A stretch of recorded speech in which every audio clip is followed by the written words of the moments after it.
Hey, it's Sharon again, and I wanted to share another story with you guys from my policing career. If you're new to the channel, I am a retired police officer. I worked 20 years for a southeastern city in the U.S., and I was also in the military. And I created this channel in order to help share my experiences, and hopefully that can help someone. A lot of my policing experience were good, but there were some bad ones, and those are the ones that I tend to focus on in hopes of sharing how I came to realize my identity in Christ through policing. So I want to share this. For the last couple of videos, we've been talking about perspective and lenses that we use as police, and we tend to use crime fighter as a role, and then the lens is always punitive, and sometimes we forget to change that lens. I've talked about that in a couple of other videos, and in this video, I wanted to just provide a different perspective with a couple of stories and something that I saw in the Bible that made me think about this particular situation differently. I'm going to start with Luke 15, 8 and 10. It's about the woman, and she had 10 pieces of silver, and she lost one of them, and she swept their entire house to look for that one piece of silver. And then there's another story, Matthew 18, 12 through 14. It's about the shepherd who left 99 sheep to find the one lost sheep. And in the Bible, in church, you hear that story, and they talk about how God, everyone's valuable to God, and no one person is above the other. He loves everyone, and he looks for the lost. I've heard that story. But really, do you ever hear about the 99 that were left, or the 9 pieces of silver? We don't hear any stories about that. And, well, I don't anyway. Think about this. The 99 were weakened because of the one that was lost. There was 100 sheep, but one of them got lost. And so the 99 that were left, they were weakened. Or with the woman and the 10 pieces of silver, she lost one piece. So that means she was a little less richer, if you will, or had less money. And that weakened what she had. It's kind of like playing basketball with 5 players on each team, and if you don't have a point guard, the team is weakened. Or baseball, 9 players on the field.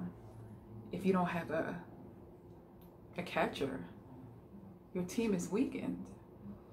And it made me think about the 2 teams that I was a part of, 2 specialized teams. I was the shield on both. And if you remember, I've served over 500 warrants, search warrants, where I was the shield. And I remember, I believe it was the second team I was on. We practiced and trained so much that we knew each other's behaviors without saying anything. Since I was the first one through the door, sometimes if I decided to, what they used to call button hook right, my partner back of me, he would know, automatically go left. He could feel the rock of my shoulders and holding up the shield. And he's like, Walters, you ready? And I'm like, let's go. And sometimes I'd go left when I said I was going to go right, but he would automatically. And we had to come in through that door together because my back needed 1/10 of not being covered to get hurt, if you will. So when I turned my back, he needed to be right there. But that's a whole other story. But as a team, if one of us had an emergency or something the day of a warrant, and one of them had to go, nobody was filling that person's place because we were weakened, so we wouldn't do the search warrant.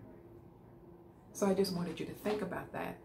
The 99 that were left in the Bible story, and the 9 pieces of silver, and the lady went to look for it.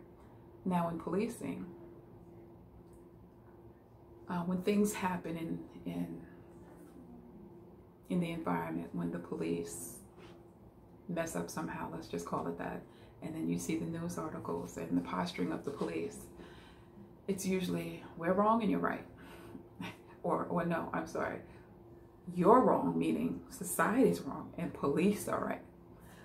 It's always that posturing that used to get on my nerves, because we do get things wrong.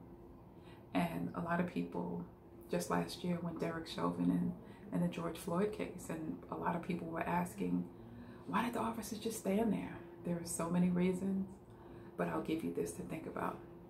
With the officers just standing there and not doing anything, they call them bad apples. And those bad apples, police, we tend to separate ourselves from the bad apples. When there's something bad going on, those are just bad apples. When something good is going on, we're all taking the credit. But don't those bad apples take away from the whole and make us weaker as police? You ever think about that? And if those bad apples are just bad apples, do you not all come from the same tree? Something to think about, right? Again, I'm not bashing police. I'm just giving you another perspective to think about. And like I said, I am not here to bash the police, but we do get things wrong sometimes. And again, I'm just providing another perspective. But think about this. Those bad apples come from the same tree. Now what do we do about it? It's just a thought. Remember this. You don't necessarily have to go through a thing to learn from it. And check out our online store at www.completeandwhole.com. The link is in the description, and I will talk to you guys later, all right? Bye-bye.